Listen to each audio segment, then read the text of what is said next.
This all right, me leaning casual.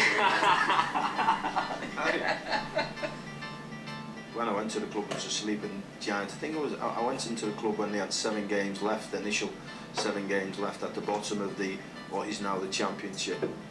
Managed to keep them up, and then the rest is history. Oh, I could fly without wings on the back of Reid's Kings. Brilliant football club, brilliant times. I mean, fantastic. Any one highlight that stands out as the moment you will look back on and stick it in there with the England game against Argentina and winning the title with everything? Yes, and it will be a strange one. It will be beating Swindon in the 7 games, because that was the catalyst of all. Beating Swindon, I think Martin Smith come on and got a goal for me. That'll surprise a few people, because Swindon, Steve McMahon was manager, and they were vying with us to stay in the league, and that was the crucial game. That started the victories against Chelsea, where we beat 4-1 and we were 4-0 up after about 30 odd minutes. I mean, that was utopia, icing on the cake. But that game gave me the platform to have such a great time in my football career. Now, if you get in the hole, you might just drag a centre back out, and then there's an area for them to go in.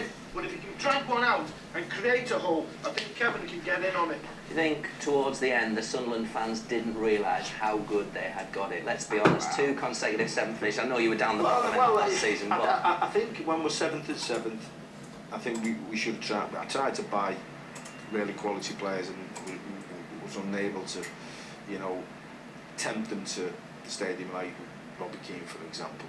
And maybe I didn't put enough pressure on the chairman at the time, but that's what we should have done. We should have got top quality players in there. We didn't. We couldn't get them in. do you keep in touch with Quinny? I speak to Niall once, twice a week. Has he surprised you that he's gone down the route he has? He's always a shrewd, but when He's always a shrewd what? Boy. Oh, boy. I remember, what did you say? Oh, I wasn't sure where that was going. I remember him coming to me at one stage and saying he was going to pack it in and go back to Ireland and be a journalist, and I says, no, get an operation. I think we used a lad in Bradford, Bowler, Mr. Bowler, resurrected his career. He was a fantastic player, real good lad, and he must be the best chairman that anybody in football can have. And I'm only saying that because we're struggling here at Plymouth, and I'm always on the phone for players.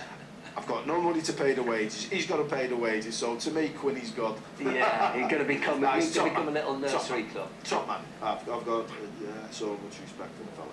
And I think Steve's doing a good job as well. I've got to say that. How do you see Sunderland moving forward from here? Do you think they can establish themselves at that very top end? Well, listen, we don't put pressure on anybody because it's very, very difficult. Tottenham have made the transition. Manchester City have made the transition. It costs money, but it can be done steadily.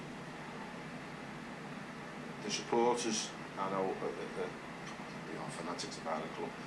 They think they should be winning the Premier League. Hold on a minute, lads. Not quite there yet. You just got to build the club, and hopefully you can build and build. The support base is fantastic, and whether they could get up into that top 4 at any stage, somebody's got to come in and finance that.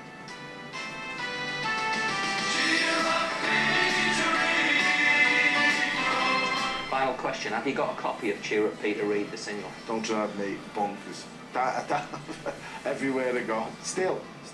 Everywhere I go, I mean, it's one of them songs that I prefer the Sunderland version than the Newcastle United version. Monkey's Heed, I'll say it for the Geordies. I won't make you sing it. Thank you.